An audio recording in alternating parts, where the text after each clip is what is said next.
Узган ял көннәрендә, ягъни 15 февральдә республикабыз шәһәр районнарында Совет гаскәрләрен Афганстаннан чыгаруга 31 ел тулуга багышланган чаралар, митинглар узды. Сугыш хәрәкәтләре ветераннары белән очрашулар үткәрелде. Актаныш районында да Афганстан җирендә һәлак булган һәм туган якка кайткач вафат булган каһарманнарның истәлеген кадерләп саклыйлар. Актаныштан безнең репортаж. Батыр сугышчылар туып үскән йортларга истәлек такталары урнаштыру 2018 елда башланып киткән иде. Патриотик традиция дәвам итә. Афган иленнән Совет гаскәрләре чыгарылуга 31 ел тулган көннәрдә Актанышта Кызыл Йылдыз ордены кавалеры Ринат Зәйнәдинов белән Гамил Атнагулов яшәгән йортларга истәлек такталары куелды. Ринат Әскәрулы районга туган якка кургаш табутта кайткан 6 солдатның берсе. Бу сугышны безнең җирлегебездә районыбызда онтырга тиеш түгел, шунда жаннарын биргән егетләребезне хөрмәт итеп, аларны искә алып торырга тиеш. Бу истәлек такталары шул уңайдан башкарыла.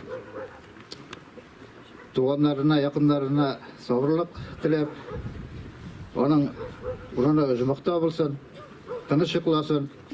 Гамил Марсулы үзе тәпик киткән, дөньяга күзен ачкан изге туфракка әйләнеп кайту бәхетенә ирешә.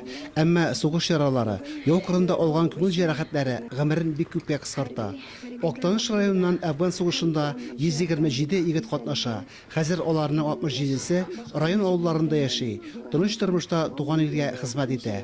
Төрле җирлектә торсалар да, бер-берсенә бик якыналар. Хәтер колоннасы белән еш очрашалар. Үзләренең ватырлыгын, көчлеген күрсәттеләр.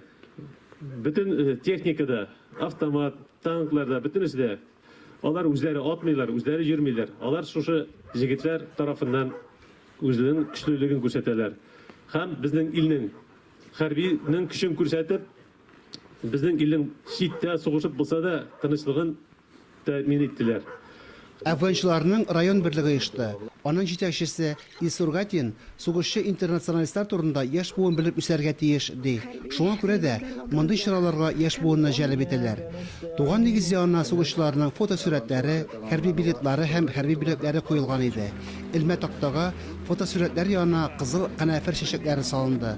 Аларның истәлегенә 1 минут тынлык игълан ителде. Безнең бүген монда мәктәп укучылары, техникум укучылары, яшь буыннар безнең киләчәгебез катнаша. Менә шушы яшь буынга тәрбия бирү максатында бик үтемле эш башкарасыз. Афганчыларның һәр кайсы зурлап искә алырга хаклы. Тантанадан соң зиратка барып, шәһид иткәннәр рухына тагын бер кат дуга кылдылар. Актаныш муниципаль районы мәгълүмат үзәге ярдәмендә әзерләнде. Фәнис Мөхәммәтов, Татарстан яңалыклары.